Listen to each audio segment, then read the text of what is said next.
ফেরাউন সামনে দাঁড়ায় বলে, মুসা কি বলো?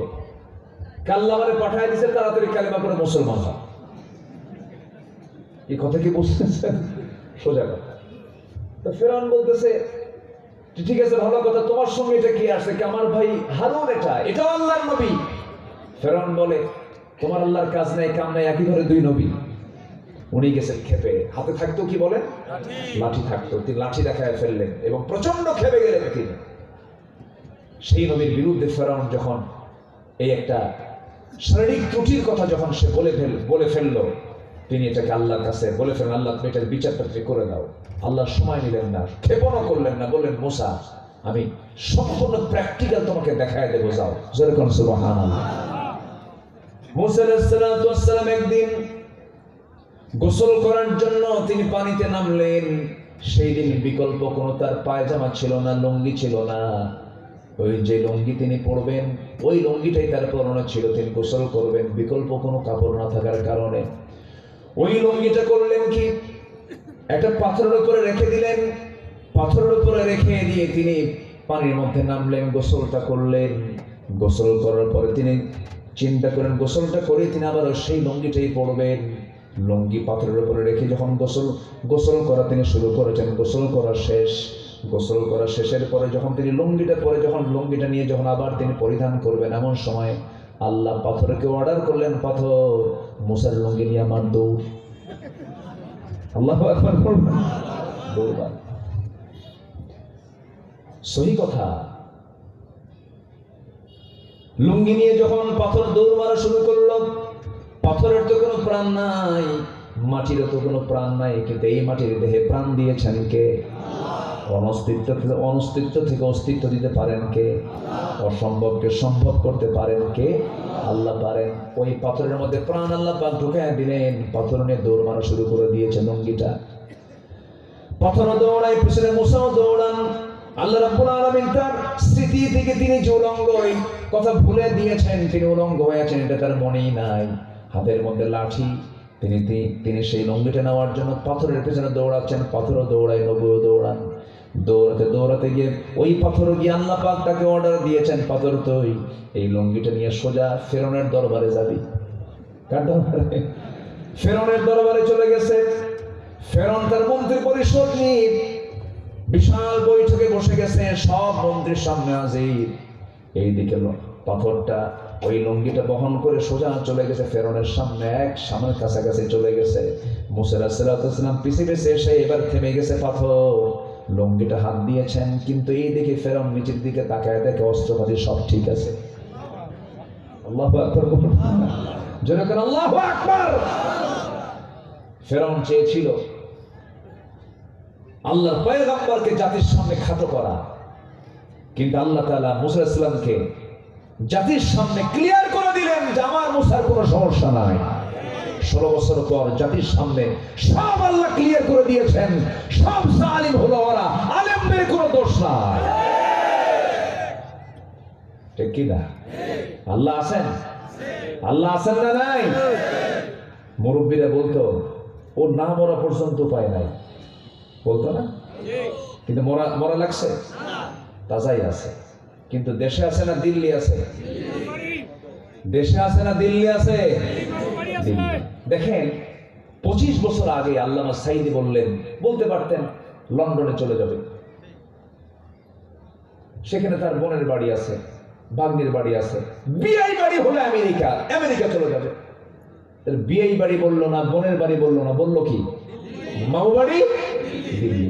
এখন গেছে কোথায়? দিল্লি গেছে। সম্মানিত ভাইরা, আমরা কি সবাই জান্নাত পেতে চাই? জান্নাতে যাওয়ার জন্য 15টা করণীয় কাজ আমরা এতক্ষণ শিখে নিলাম। হলো নাম্বার 1 হলো ঈমান আনা, নেক আমল করা। নাম্বার 2 তাকওয়া অবলম্বন করা। নাম্বার 3 হচ্ছে নামাজ কায়েম এবং অনর্থক কাজ থেকে নিজেকে বিরত রাখা। নাম্বার 4 হলো রোজা পালন করা। ফরজ রোজা কয় মাস? 1 মাস। আর নফল রোজা 12 মাস, সারা বছর। বলেন সারা বছর। সারা বছরের মধ্যে নির্দিষ্ট দিন ছাড়া যদি কেউ সারা বছর রোজা রাখে তাতে কোনো বাধা নাই। রোজা তো রাখি এখন, সারা জীবন রোজা রাখে না, এখন ডায়াবেটিস হওয়ার কারণে সকালেও না খায় থাকে, সন্ধ্যাও না খায় থাকে। কি ঠিক কিনা বলেন? রোজা আমার আপনার জন্য ক্ষতির কোনো কারণ না, রোজা আমার আপনার জন্য ভালো। বলি আলহামদুলিল্লাহ, জোরে বলি আলহামদুলিল্লাহ। আমার নবীজি সোমবার এবং বৃহস্পতিবার রোজা রেখেছেন মুহাম্মদ সাল্লাল্লাহু আলাইহি ওয়াসাল্লাম। প্রত্যেক মাসের 13, 14, 15 তারিখে রোজা রেখেছেন মুহাম্মদ সাল্লাল্লাহু আলাইহি ওয়াসাল্লাম। রোজা রাখলে পরে ভালো। রোজার মধ্য দিয়ে আল্লাহর নৈকট্য হাসিলটা খুব সহজ হয়।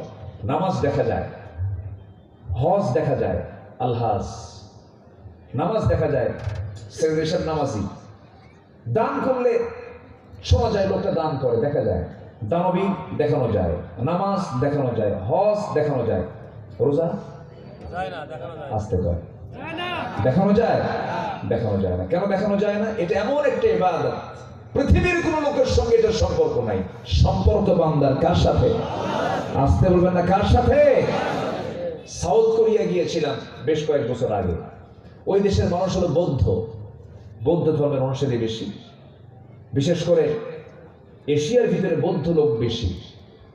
এশিয়া ধরেন, চায়না ধরেন, চীন, জাপান, তাইওয়ান, কোরিয়া, তারপরে থাইল্যান্ড, ভিয়েতনাম, এগুলো সব হচ্ছে মানে বৌদ্ধ, মানে বুদ্ধিস্টের অনুসারী তারা। এবং গোটা পৃথিবীতে যত ধর্ম আছে, ফার্স্ট যে ধর্মের লোক সবচেয়ে বেশি পৃথিবীতে, সেটা হচ্ছে বৌদ্ধ ধর্মের লোক বেশি। তো আমি সাউথ কোরিয়া গেলাম, এক প্রবাসী আমার দেশেরই মানুষ। তোমার সঙ্গে গল্প করতে উনি আমাকে বলেন, ভাই আমার এক মালিক, আমি যার অধীনে চাকরি করি, রমজান মাসে আমি রোজা আছে, সে রোজা বোঝে না। তো রোজার দিন দুপুরবেলা আমাকে হাতে পানি ধরাইয়া বলে, পানি খা, তোর চেহারা তো শুকায় গেছে। বললাম, ভাই আমি তো রোজা আছি, আমি পানি খেতে পারবো না। তো রোজা কি? কে না খেয়ে থাকা। কেন না খেয়ে থাকা? আল্লাহ আমাকে মানা করছে। তোর আল্লাহ কে? আমার আল্লাহ মানা করছে। মানা করার কারণে খাই না। মানা করছে ভালো কথা, তো পানিটা নিয়ে লুকায় খায়। কি কথা কি বুঝছেন? তো বলতেছে, দেখেন আমার আল্লাহ তো এমন আল্লাহ যে এই প্রকাশ্য দেখে আবার লুকায় খেলেও দেখে। কি তাই? হ্যাঁ, আমার আল্লাহ এমন আল্লাহ যিনি আড়ালেও দেখেন, আবার প্রকাশ্যও দেখেন, আলোতেও দেখেন, অন্ধকারেও দেখেন। সে আল্লাহর ভয় আমি রোজা আছি, আমি অন্ধকারে খেতে পারবো না। তো এই কথা বলার পরে ওই বৌদ্ধটা তাকে বলতেছে, তাহলে তো তোমরা খুব ভালো মানুষ। কেন? তোমরা যে আল্লাহর ভয়ে অন্ধকারেও খাও না, আলোতেও খাও না, প্রকাশ্যও খাও না, গোপনেও খাও না, তোমরা তো অনেক ভালো মানুষ, তোমরা আল্লাহকে ভয় করো। তাহলে আমার বিশ্বাস তোমার দেশের মানুষের মতো গোটা পৃথিবীতে আর এরকম মানুষ খুঁজে পাওয়া যাবে না। তোমার দেশের মানুষ সবচাইতে ভালো, ওরা চুরি করে না। কি আমার কথা কি বুঝতেছেন আপনারা? তাহলে কি আমার দেশে রোজার কি বাস্তবতা আছে? ওই বৌদ্ধের যে ধারণা, ওই ধারণার ফলাফল কি আমার দেশের রোজাদারদের মধ্যে আছে? আমি এই জীবনে প্রথম, আমার জীবনে এই প্রথম রমজান মাসে আমি খাদ্য সামগ্রীর দাম কম পেয়েছি। এই প্রথম আমার বুদ্ধি বয়সে আমি